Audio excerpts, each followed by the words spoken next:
अस्सलाम वालेकुम जी। नवाज़ शरीफ साहब की वापसी के बाद कानूनी तकाज़े और इंसाफ के तकाज़े पूरे होते हुए दिखाई दे रहे हैं बज़ाहिर।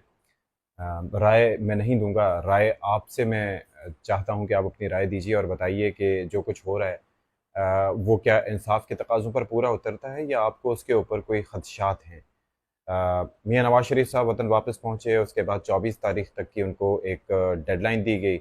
उनके जो दायमी वारंट थे वो मनसूख किए गए एहतसाब अदालत ने और इस्लामाबाद हाई कोर्ट ने, और उसके बाद उन्हें वक्ती तौर पर एक रिलीफ दिया गया। आज फिर क्या हुआ कि नवाज़ शरीफ साहब पेश हुए अदालत में, और मरी में थे और मरी से वो एहतसाब अदालत में पेश हुए, और एहतसाब अदालत के जज मोहम्मद बशीर साहब ने उनके जो दायमी वारंट थे, पहले याद रहे मुअत्तल हुए थे और वो मनसूख किए। मनसूख किस लिए किए? क्योंकि जो नैब प्रोसिक्यूटर हैं उन्होंने कहा कि अब चूँकि मियां नवाज़ शरीफ साहब यहाँ पर आ चुके हैं, लिहाजा उनके वारंट मनसूख कर दें। और फिर साथ में उन्होंने ये भी तौजीह पेश की कि वारंट मनसूख होंगे तो ही ट्रायल आगे चलेगा। फिर उसके अलावा जो उनके वकील थे नवाज़ शरीफ साहब के, उन्होंने ये भी कहा कि भाई एक प्लीडर मुकर्रर किया जाए। प्लीडर बेसिकली वो शख्स होता है जो कि नवाज़ शरीफ साहब के गैर मौजूदगी में उनकी तरफ से पेश हो सकता है।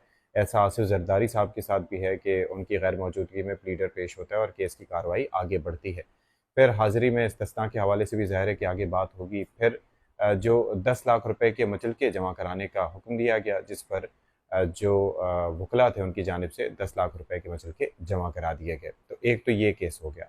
दूसरा मामला है पंजाब की निगरां काबीना के फैसले का। निगरां काबीना ने क्या फ़ैसला किया है कि जो नवाज़ शरीफ साहब को 2019 में सज़ा मिली थी, वो सज़ा निगरां काबीना ने, निगरां हुकूमत ने मुअत्तल कर दी है। यानी कि पंजाब की निगरां हुकूमत की जानिब से ये फ़ैसला किया गया है। और कुछ कानूनी हवाले इस एतबार से बयान किए गए हैं, आई एम श्योर वो भी आपकी नज़र से गुजरे होंगे अगर आपने किसी वेबसाइट पर या टीवी स्क्रीन पर खबर देखी हो। और 2019 में जब मियां नवाज़ शरीफ साहब मुल्क से बाहर गए थे, यानी कि आज से 4 साल पहले, और जब इलाज की गर्ज से गए थे, जब आपको याद होगा कि उनको कोई ऐसी बीमारी थी जिसका इलाज पाकिस्तान में मुमकिन नहीं था, और फिर उसके साथ साथ उनके प्लेटलेट काउंट भी बहुत नीचे होता जा रहा था। तो फिर उस वक्त की हुकूमत की मंजूरी के बाद जब मियां नवाज़ शरीफ साहब यहाँ से रुखसत हुए थे, तब भी उनकी सज़ा मुअत्तल की गई थी। तो अब दोबारा मियां नवाज़ शरीफ साहब की सज़ा मुअत्तल की गई है।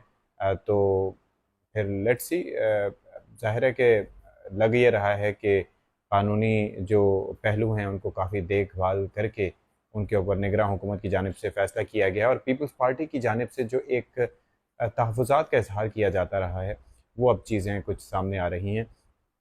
एक तो ये कि आज मियाँ साहब को जो प्रोटोकॉल दिया गया, जब वो मरी से इधर पहुँचे, तो ज़ाहिर है कि साबिक़ वज़ीर-ए-आज़म है और उनकी जान को ख़तरात हो सकते हैं।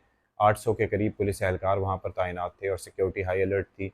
एक तो चीज़ ये हो गई। दूसरा, जिस तरीके से पाकिस्तान वो वापस आए थे, और जब आपको याद होगा कि जब वो लंदन से चले थे, तो फिर किस तरीके से पाकिस्तानी हाई कमिश्नर ने उनको रुख़सत किया था।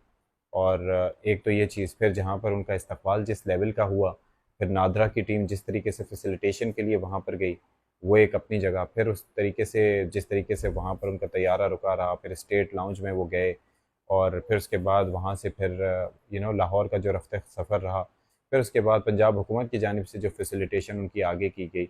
तो कहने वाले तो ये भी कहते हैं कि जो लोग भी इतनी बड़ी तादाद में आए, तो ये किसी सियासी जमात का जलसा नहीं था, बल्कि ये एक स्टेट स्पॉन्सर्ड जलसा था, और उसके अंदर हुकूमत की एमा के बगैर इतने लोग वहाँ पर नहीं आ सकते।